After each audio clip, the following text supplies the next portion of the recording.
They thought I was careless, that I misplaced things. First it was a necklace, then a handbag, then the photo frame that held my father's smile.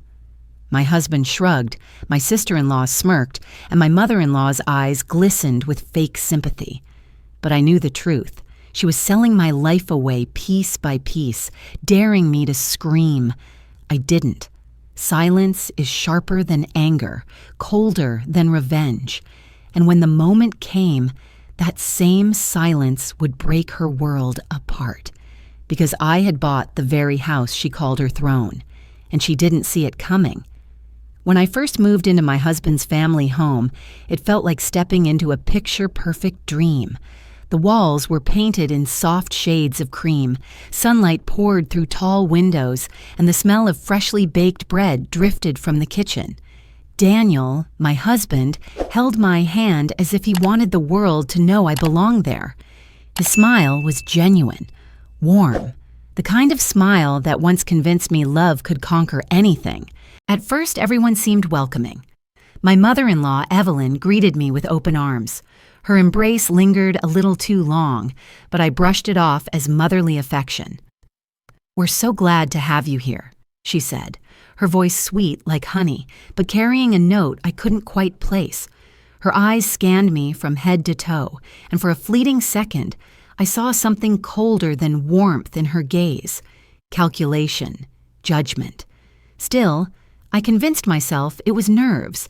I was the newcomer, the outsider marrying into a close-knit family. People needed time to adjust, I told myself, and so I smiled, eager to belong. The first weeks passed in a haze of domestic bliss. Daniel worked long hours, but he always came home with flowers or a kiss on my forehead. Evelyn often invited us to dinner in the grand dining room. The table was always set to perfection, polished silver glinting under the chandelier, crystal glasses filled with wine. Around that table, we laughed, told stories, and I allowed myself to believe I was truly part of something larger, something safe. But the first cracks appeared at a family gathering one Sunday afternoon. Evelyn had organized a barbecue in the backyard, inviting cousins, neighbors, and friends. The lawn was immaculate, every flower bed trimmed to precision. Guests complimented her endlessly, praising her sense of order, her generosity. When it was my turn to be introduced, Evelyn clasped my shoulder gently. "This is Jessica," she announced. "She has such simple tastes." Daniel was always too busy to choose carefully, but I suppose love makes up for what money cannot. Laughter bubbled around me, polite chuckles masked as jokes, but every word cut deeper than it should have. Simple tastes. Love makes up for what money cannot. I forced a smile, cheeks burning, and Daniel squeezed my hand under the table. He leaned close, whispering, "Don't take it to heart. That's just Mom." But I did take it to heart. How could I not? Evelyn's words were daggers wrapped in velvet. The weeks that followed revealed more of her subtle cruelty, compliments laced with venom, questions that sounded harmless but left me unsettled. "Are you comfortable here?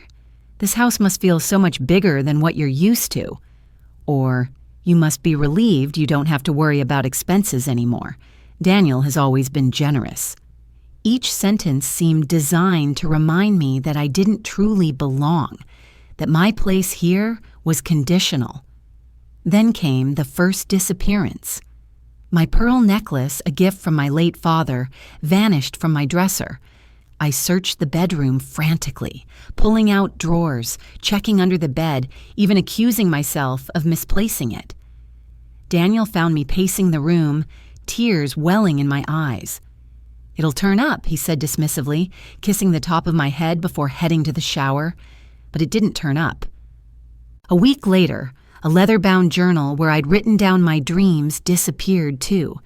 And then a silk scarf, one my best friend had given me before she moved abroad. Each item was personal, irreplaceable, pieces of a life that belonged only to me. When I finally mentioned it to Evelyn, her lips curled in a delicate smile. "Oh, Jessica, you really must learn to be more organized. Things have a way of slipping away when we're careless." The words stung. Careless.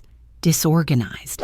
She said it with such conviction that even Daniel nodded absent-mindedly, as though he too believed I was at fault. That night, I stood in front of the mirror in our bedroom. The woman staring back at me looked smaller somehow, her shoulders slumped, her eyes dull. I pressed my palms against the cold glass, fighting the urge to scream. My reflection trembled, but my voice did not rise. For the first time, I realized silence could be sharper than any accusation. If Evelyn thought I was weak, if she believed her little games would break me, she was wrong. I could endure. I would endure. I closed the journal I had just started anew, writing only one sentence across the first page. Sometimes, the loudest revenge is born in silence. And as I shut the book, a strange calmness settled over me. Evelyn thought she knew me. She thought I would bow, bend, break. But she didn't know the strength that lived beneath quiet patience. She didn't know that every smirk, every slight, every stolen piece of my life was shaping me into something far more dangerous than an angry daughter-in-law. I looked at my reflection once more, steadier now, and whispered, "You'll see." The morning I discovered the truth, the sun was pouring golden light through the curtains, mocking me with its warmth. I had been searching for my missing scarf when I stumbled upon a receipt tucked into a drawer in Evelyn's study. It wasn't carelessly left. It was folded, hidden beneath piles of old papers. My fingers trembled as I unfolded it, my eyes scanning the words. A jewelry consignment receipt. My necklace, my pearl necklace, the one that had vanished weeks ago, had been sold. For a moment my chest locked tight, as though the air had been yanked from the room. My hands shook and the paper crinkled in my grip. Evelyn hadn't just mocked me, she had stripped me, piece by piece, selling fragments of my past. She didn't want my things. She wanted me to feel powerless. That evening, I confronted Daniel. I placed the receipt in front of him, my voice calm but strained. "She sold my necklace." He glanced at it, then at me, his brow furrowing as though I were the problem. "Jess, are you sure you're not misunderstanding this? Maybe you misplaced it, and this is just—" "Daniel!" My voice cracked, louder than I intended. "This is proof." He sighed, pinching the bridge of his nose. "I don't want to fight with my mother over a misunderstanding. She wouldn't do that." The words cut deeper than the receipt itself. He chose to believe her. My chest burned with a mix of rage and despair, but I swallowed it down. If I screamed, I'd be the hysterical wife. If I accused, I'd be the ungrateful outsider. When I mentioned it at dinner, Evelyn placed her fork delicately on the plate and gave me a sympathetic tilt of her head. "Jessica, dear, I think you're under a lot of stress. Losing things can feel like betrayal when we're emotional, but I assure you, no one here would do such a thing." The table murmured with agreement. My sister-in-law chuckling softly as if I had told a joke. My face burned, but I didn't reply. I lowered my gaze, hiding the storm inside me. That night, lying in bed, I stared into the darkness. The house creaked with its usual whispers, but I heard only one truth echoing in my mind. They would never take my side. I was alone in this battle. And yet within that isolation, a strange clarity formed. I couldn't win by shouting. I couldn't win by demanding loyalty from people who had already chosen their allegiances. No, I would fight differently, quietly, ruthlessly. Revenge didn't have to roar. It could whisper. I began to plan. My father's voice echoed in memory. "The sharpest blade isn't steel, Jess. It's patience." What Evelyn didn't know, what none of them knew, was that I wasn't just some naive housewife clinging to Daniel's stability. Before marriage, I had built a career in real estate, managing properties, negotiating deals, and walking away with contracts others thought impossible. I had left it behind when Daniel asked me to, trading boardrooms for a kitchen, thinking love would be enough. But love doesn't protect you from betrayal. In the weeks that followed, I quietly reconnected with old contacts. A banker friend over coffee, a former client through email, a lawyer I trusted with silent discretion. I revived my dormant business account, the numbers glowing on the screen like a lifeline. With every step, I shed the skin Evelyn wanted me to wear, the helpless bride, and returned to the woman I had once been. Late one night, while researching property listings, I stumbled on something that made my pulse quicken. The house Evelyn proudly called hers wasn't fully hers at all. It belonged to a distant relative who had been renting it out to her for years, and that relative was in financial trouble, considering a quick sale. I leaned back in my chair, a cold smile curling on my lips. The irony was almost poetic. Evelyn had sold pieces of me to strangers, thinking I'd never fight back. But she had overlooked the one weapon I wielded best, knowledge of the market, and money she didn't know I had. I closed the laptop gently, the plan forming sharp and clear. Evelyn wanted me to be powerless. Instead, she had given me purpose. She thought she was stripping me of value, but she was handing me the very motive to take everything she clung to. For now, I remained silent.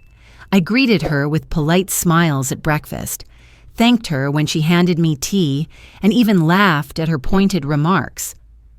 But beneath that facade, I was already writing the ending she would never see coming. For a brief moment, I believed silence could shield me. With every receipt I discovered, every vanished belonging, I told myself patience would carve my path to justice. I thought if I stayed composed, if I played my cards carefully, the truth would find a way to rise. But Evelyn was clever, far more cunning than I had anticipated. It started subtly. Daniel grew distant, not from work, but from me. He avoided my eyes during conversations, deflected when I asked him simple questions. I caught him whispering with his mother in the kitchen late at night, their voices hushed, but their tones sharp. Once, as I entered, Evelyn's words floated to me like smoke. "She never had much, Daniel. Look at the way she clings to what you give her. Be careful." My chest tightened as I realized what she was doing. It wasn't enough for her to sell my belongings. She wanted to sell an idea, that I was nothing more than a woman who had married her son for comfort, for money. And Daniel, blinded by filial loyalty, began to believe her. Soon after, small changes in his behavior solidified my fear. He stopped involving me in financial discussions, dismissing my opinions about future investments with a casual, "You wouldn't understand." When I asked him why, his response cut like a blade. "Because, Jess, you've never had to build anything. Everything you own is through me." Those words weren't his. They were Evelyn's, whispered into him until they became his truth. My sister-in-law, Clara, was no different. She took every opportunity to remind me that I was an intruder in their family. Daniel deserves someone who stands beside him, not someone who drags behind, she said one evening, smirking as she sipped her wine. The others laughed lightly, pretending it was harmless banter, but every word built the wall higher around me. I was being cornered. A coalition of smiles and whispers had formed, an alliance where I was the villain in their story. And in my own home, I felt like a guest overstaying her welcome. Friends who once invited me for coffee began canceling, one after another. Calls went unanswered, texts ignored. Later, I would learn Evelyn had reached them too, dropping hints, weaving stories that painted me as greedy, unreliable, undeserving. Gossip traveled faster than truth, and soon the silence of isolation pressed harder than any scream could. Then came the day that shattered me. I had been searching through the attic, hoping to find something familiar to remind me of myself, anything untouched by Evelyn's hands. In an old wooden box, I had stored a letter from my father, written before he passed away. It wasn't worth money, not to anyone but me. His handwriting carried his essence, his voice frozen in ink. That letter was my anchor, proof that once there had been a man who believed in me, who loved me unconditionally. But when I opened the box, it was empty. At first, I thought I had misplaced it. I tore the attic apart, scattering old blankets and boxes, my breath growing ragged. Finally, in a drawer downstairs, I found another receipt, a consignment shop, My father's letter, sold.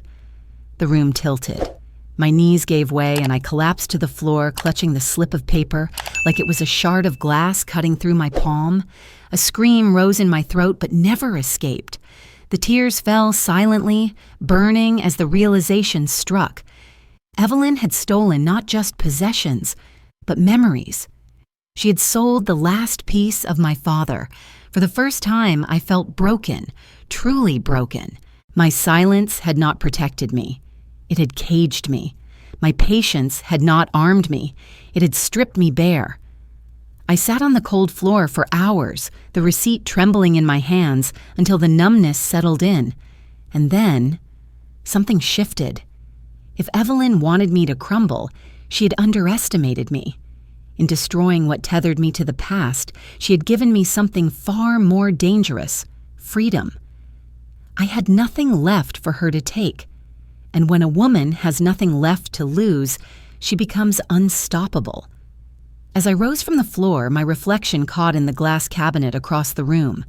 My face was streaked with tears, but my eyes no longer wavered. They burned with a new clarity. The long shadow game Evelyn had started was not hers to finish. It was mine. And I would end it not with screams or accusations, but with a silence so devastating it would erase every illusion she had built. The day I signed the papers, the city was draped in a quiet drizzle, the kind that seemed to wash away doubt. I sat across from the lawyer, pen in hand, the contract spread before me like a silent declaration of war. Every word, every clause was a step toward liberation. My hands no longer trembled. I signed each page with a steadiness I hadn't felt in months, my name etching itself into the very foundation of Evelyn's pride. When the final signature dried, the lawyer smiled politely. "Congratulations, Mrs. Hale. The property is yours." Mine. The word pulsed in my mind like a drumbeat. For the first time since stepping into Evelyn's house, I felt the chains loosen. This wasn't just a purchase, it was reclamation. She had stolen pieces of me, and now I had taken her entire world. Walking out into the rain, I tilted my face upward. The water soaked my hair, my clothes, but I didn't care. I felt alive. For weeks, I had been suffocating under whispers and lies, but in that moment, I was breathing on my own terms again, yet I told no one. Not Daniel, not my friends, what few I had left, and certainly not Evelyn. The silence became my shield, the secret weight of the deed nestled in my purse, like a weapon she would never see coming. Each morning after, I smiled when Evelyn mocked me. I nodded when Clara rolled her eyes. Inside, I carried the truth. Their throne was built on sand, and I had just pulled the ground from beneath them. Patience had become my greatest luxury. I watched Evelyn strut through her house, confident and smug, parading guests through rooms she believed were hers. I followed her movements with a calm curiosity, studying her, waiting for the perfect stage to deliver her undoing. That moment came faster than I expected. Evelyn adored hosting, and soon she planned a dinner party to celebrate our family's strength and stability. Invitations went out, the menu was lavish, and I was given my usual role, the silent wife smiling in the background. The evening glittered with laughter and candlelight. Evelyn stood at the head of the long mahogany table, her voice carrying through the dining room as she toasted. "Family is everything," she declared, her eyes sweeping the room.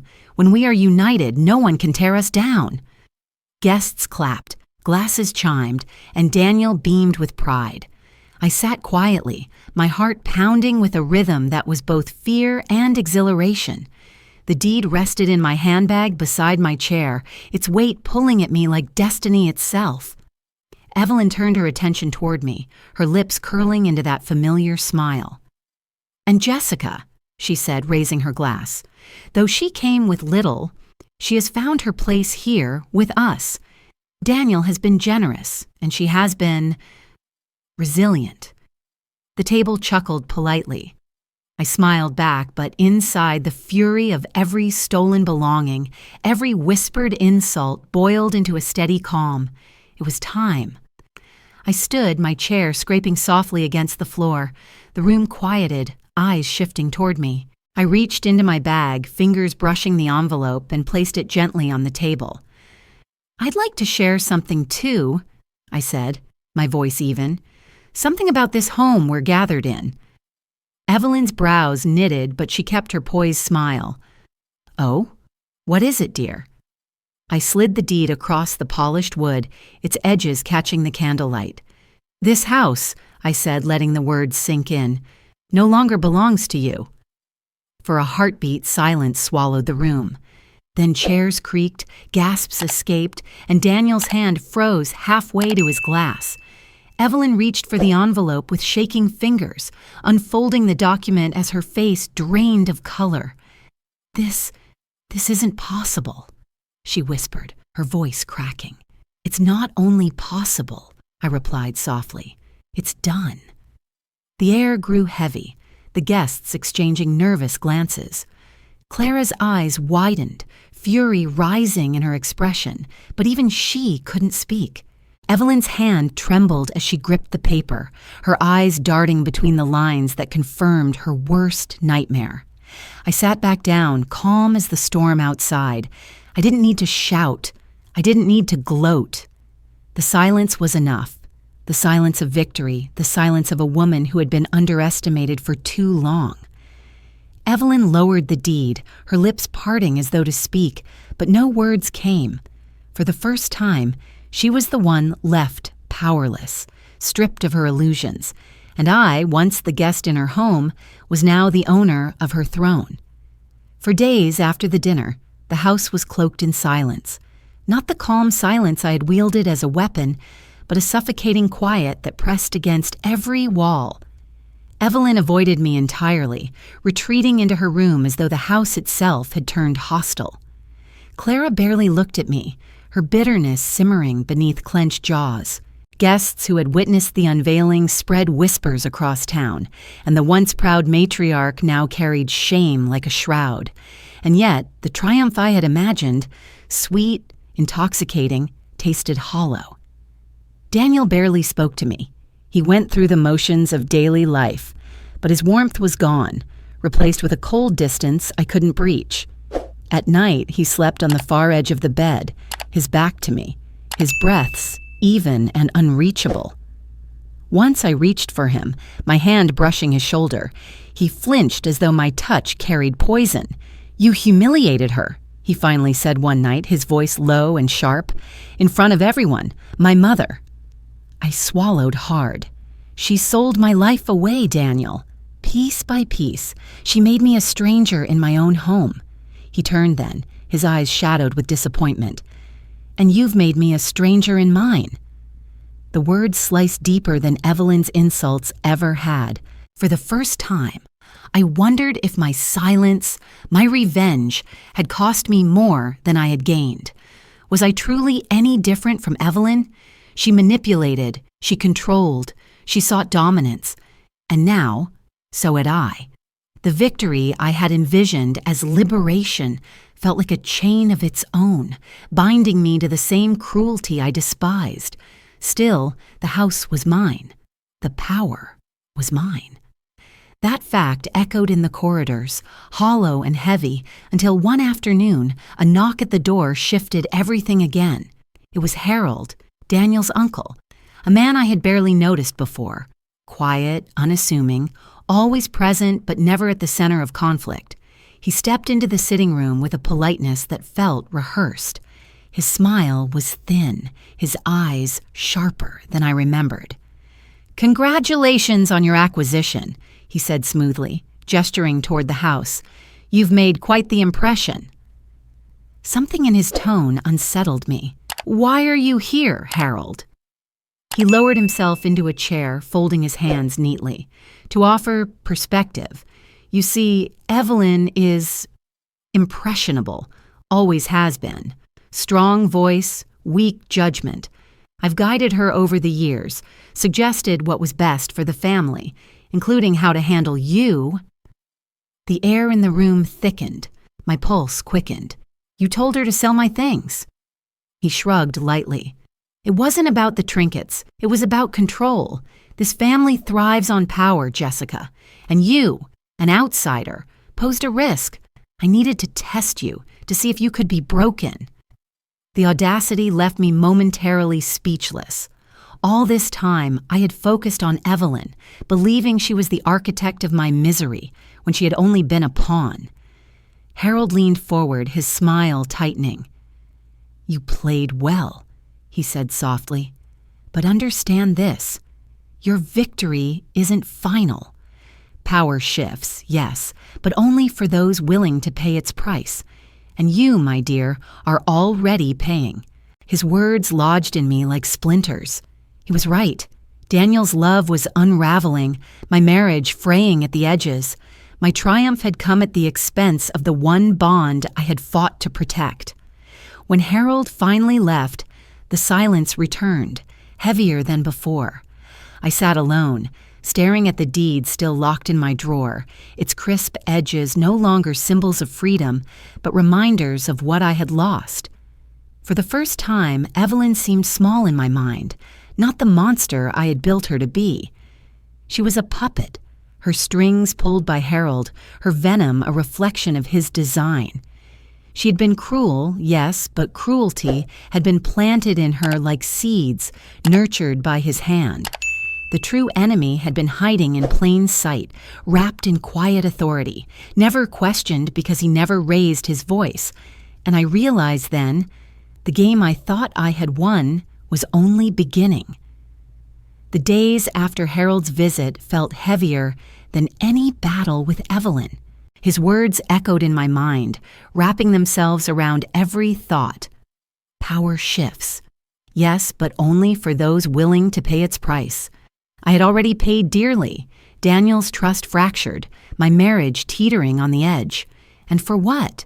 To sit in a house filled with silence, holding a deed that brought me no peace. At night, I lay awake, staring at the ceiling, my father's voice whispering in memory. "Don't let bitterness make a home inside you, Jess. It will eat you alive." For weeks, I had let bitterness be my fuel, but now it threatened to become my cage. I stood in the heart of the house one morning, sunlight streaming through the windows Evelyn once polished with pride. I saw the walls differently now. They weren't symbols of victory. They were scars. Every corner held echoes of fights, whispers, betrayals. This place, though legally mine, was still poisoned. I had a choice. I could cling to power, play Harold's game, and slowly become the very thing I despised. Or I could break the cycle. The decision came quietly, like a soft tide rising. I began making calls, not to bankers or lawyers this time, but to organizations that worked with women. Women like me who had been belittled, betrayed, manipulated by families that preach love but practiced control. I reached out to shelters, counselors, advocates. Slowly, a plan took shape. I would not live here as Evelyn once did. I would not wield this house as a throne. I would transform it. Within weeks, renovations began. Daniel watched with confusion, sometimes with frustration, but I pressed forward. The grand dining room where Evelyn once held court became a meeting space, its chandelier now lighting circles of women sharing their stories. Bedrooms were repainted in calming tones, filled with clean sheets and warmth, no longer chambers of judgment, but sanctuaries for healing. The kitchen, once a place of veiled insults, now overflowed with laughter and the smell of shared meals. For the first time since I moved in, the house breathed differently. It was no longer Evelyn's weapon or Harold's pawn. It was something new, something mine. Daniel struggled to understand. "Why would you do this?" he asked one evening, his tone a mix of hurt and bewilderment. "Because," I answered softly, "I refuse to become them. Power doesn't mean control, Daniel. It means responsibility. I won't destroy, I'll rebuild." He said nothing, but the shadow in his eyes softened, if only for a moment. And Evelyn? She left quietly, her pride too wounded to bear the sight of her former home transformed. Clara followed her. Harold vanished into his web of influence elsewhere, though I knew his kind never truly disappeared. But they no longer held sway over me. I had stepped outside their circle, rewriting the rules of their game. The first night the shelter opened, I stood at the doorway watching women arrive. Some carried only small bags, others held children by the hand. Their eyes carried the same weight mine once had: fear, loss, the ache of betrayal. But as they stepped inside, I saw flickers of hope. One woman paused, her gaze catching mine. "This house feels safe," she whispered. I smiled. That's the point. In that moment, I felt lighter than I had in years. This was no longer about revenge. It was about transformation, about turning scars into strength, ruins into refuge. I hadn't just taken Evelyn's throne, I had dismantled it, brick by brick, and rebuilt it into something that could outlast any feud. And yet late at night, I still asked myself, had I truly escaped, or was this just another form of power dressed in nobility? Was Harold right, that every act of control, even for good, came at a cost? I may never know, but I do know this. I am no longer the woman they underestimated, nor the victim they mocked. I am not Evelyn's reflection. I am not Harold's pawn. I am something else entirely. Perhaps power always has a price, but for the first time, I chose how to spend it. And as I closed the door to my new legacy, I couldn't help but wonder, if you were me, would you have chosen revenge until the end, or would you have chosen to let go?